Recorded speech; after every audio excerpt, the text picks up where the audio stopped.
Hello students,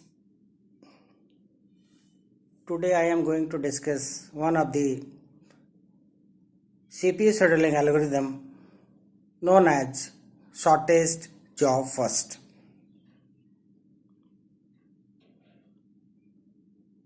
In this algorithm, we schedule the jobs with shortest time or shortest burst time first, then the job with higher execution time or burst time.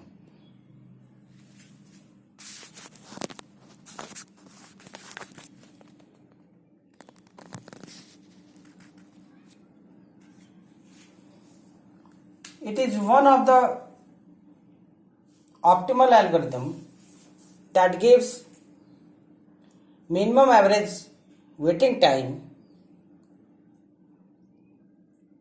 for a given set of processes. When a CPU is free, it is allocated to the process that has smallest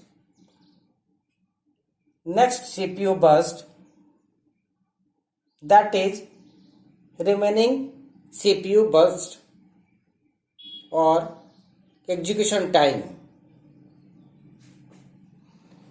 It is also known as shortest next CPU burst algorithm.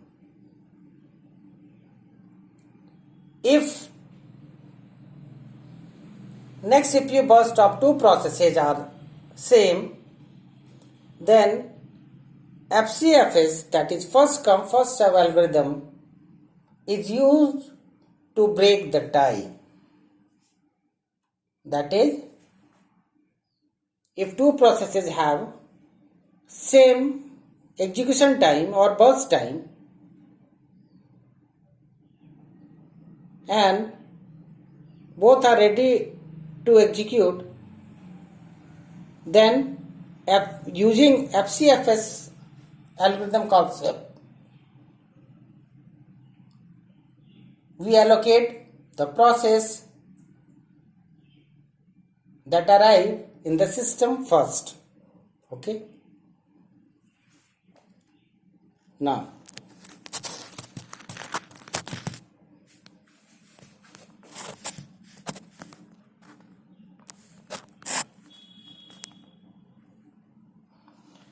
it cannot be implemented at short-term CPU scheduling because we can only approximate shortest job first by predicting or expecting the length of next CPU burst.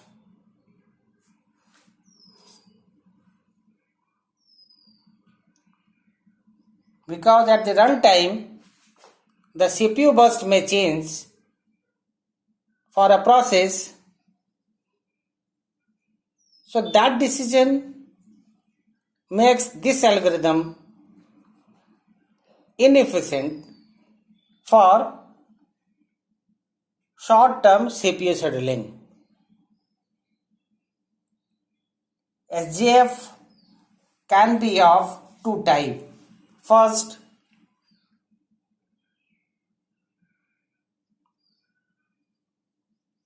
non-preemptive algorithm, in which once a processor is allocated to a process that cannot be preempted, and that algorithm is also known as SJF itself, SJF algorithm. Second variant of SJF is of preemptive scheduling. Preemptive means when a job with a smaller burst time arrived, then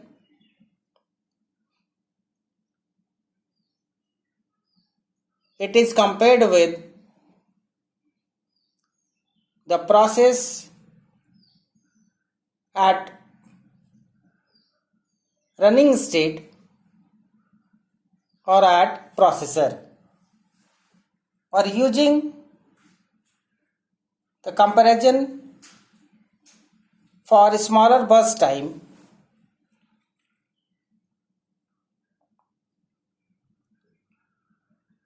a process with smaller burst time is allocated the processor next. So, if the newly arrived process have shortest burst time, the running process may be preempted from processor and newly arrived process is allocated the processor. That type of scheduling algorithm is known as shortest time first SRTF scheduling.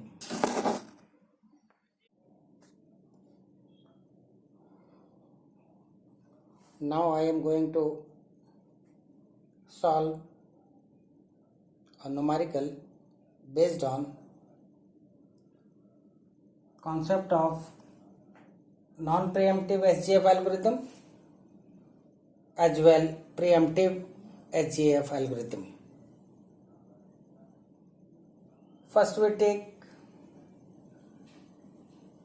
non-preemptive SJF algorithm, in which once a processor is allocated to a process, then after completion of that process, next process is allocated for execution.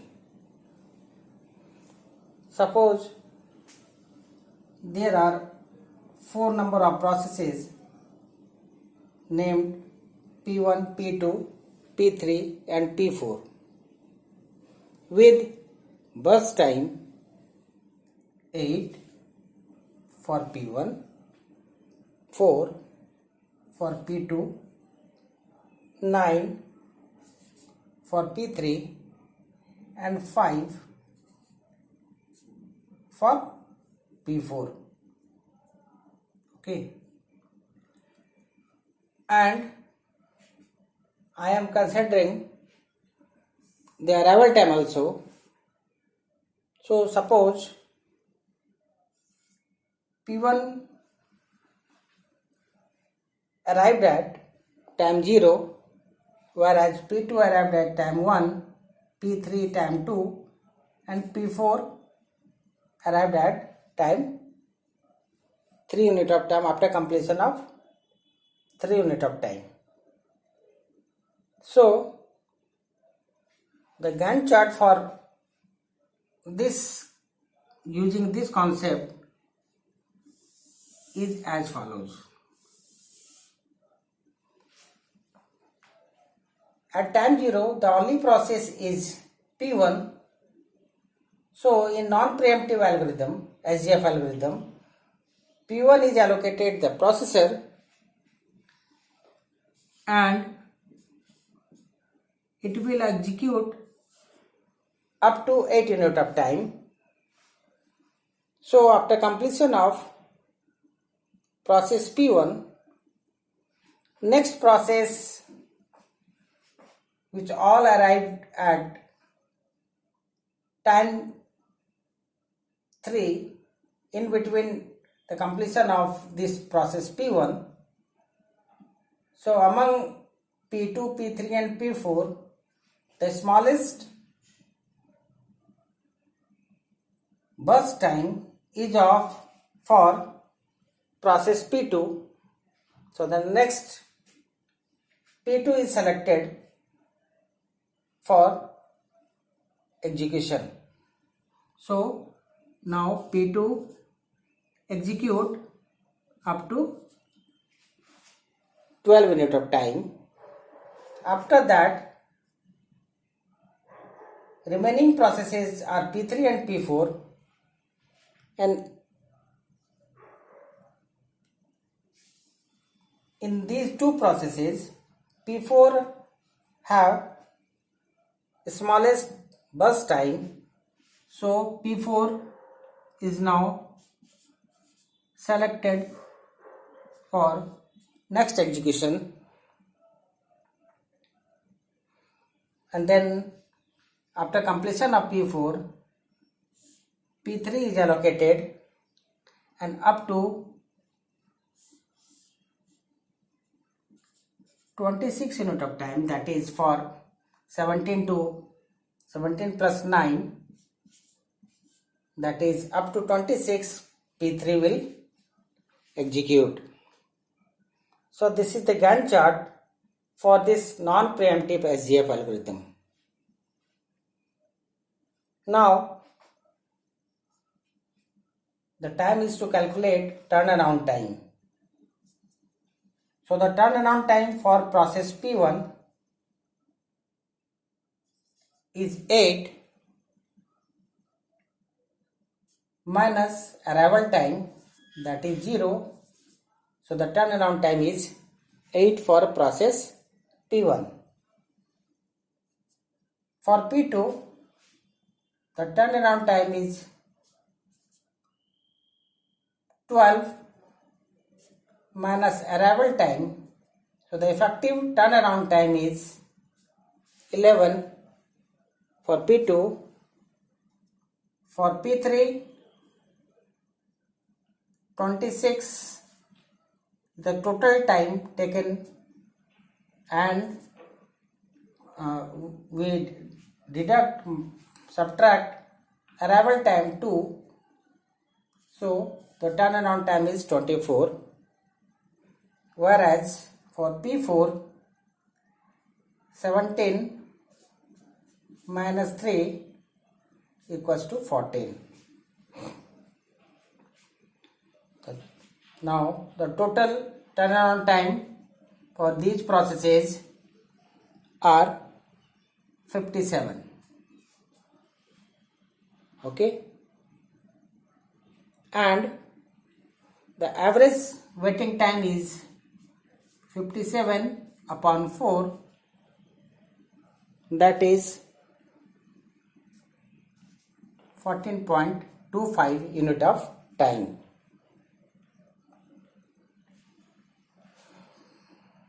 Now the waiting time for process P1 is turnaround time, effective turnaround time, that is 8 minus burst time, that is also 8. So the waiting time for P1 is 0. Same for P2, 11 is the effective turnaround time, and the burst time is 4. So the waiting time is 7. For P3, the effective turnaround time is 24 and the burst time is 9. So the waiting time is 15. Whereas for P4, the effective turnaround time 14 minus 5 equals to 9. So the total waiting time for all these processes is 31, and average waiting time 31 upon 4, that is 7.75 unit of time. So this is the numerical based on non-preemptive SJF concept. Okay. Now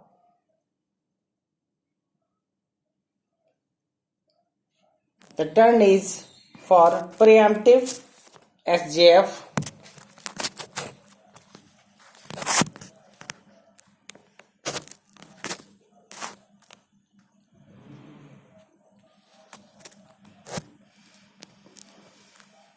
Algorithm. Now similarly the burst time is 8 4, 9, 5. I am taking the same example, and arrival time 1, 0, 1, 2, 3. So if we plotting the Gantt chart for preemptive SJF, so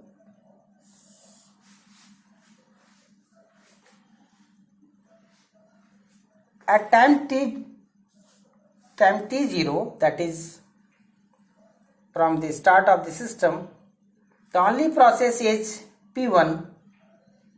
So processor is allocated to P1. But after completion of 1 unit of time, process P2 arrived, and in this preemptive SJF, we compare the remaining time of P1 with newly arrived process P2. So the remaining time of P1 is 8 minus 1, that is 7, and the burst time for P2, newly arrived process P2, is 4. So in this case, P1 is preempted from processor after completion of 1 unit of time, and P2 is allocated the processor, and it will execute up to 5, that is total time, burst time of P2.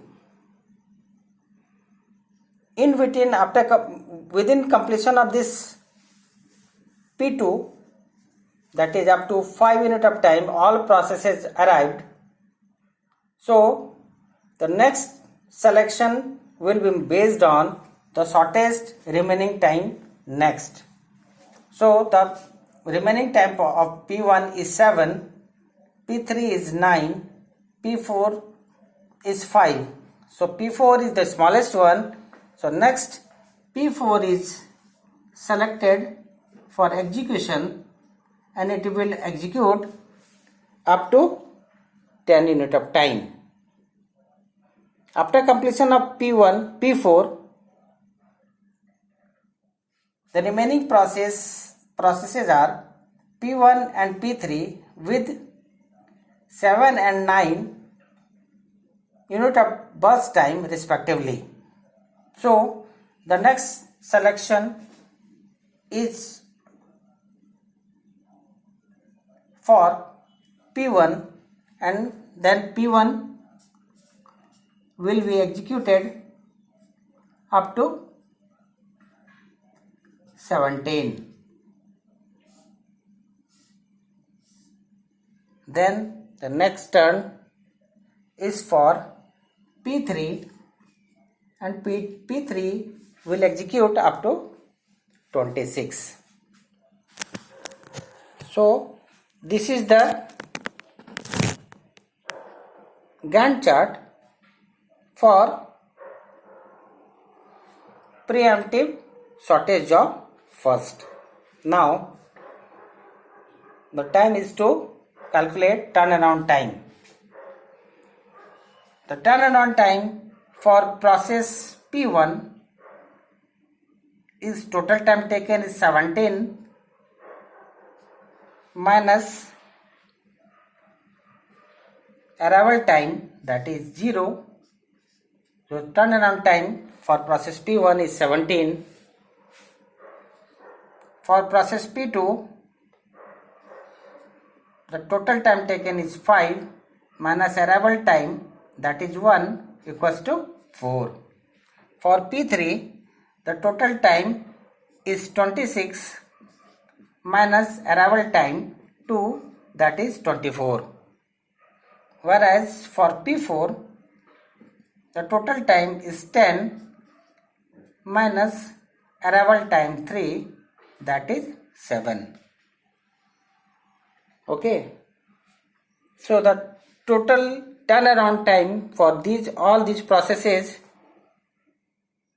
are 52. and average waiting time is 52 upon 4, that is 13 unit of time. For waiting time,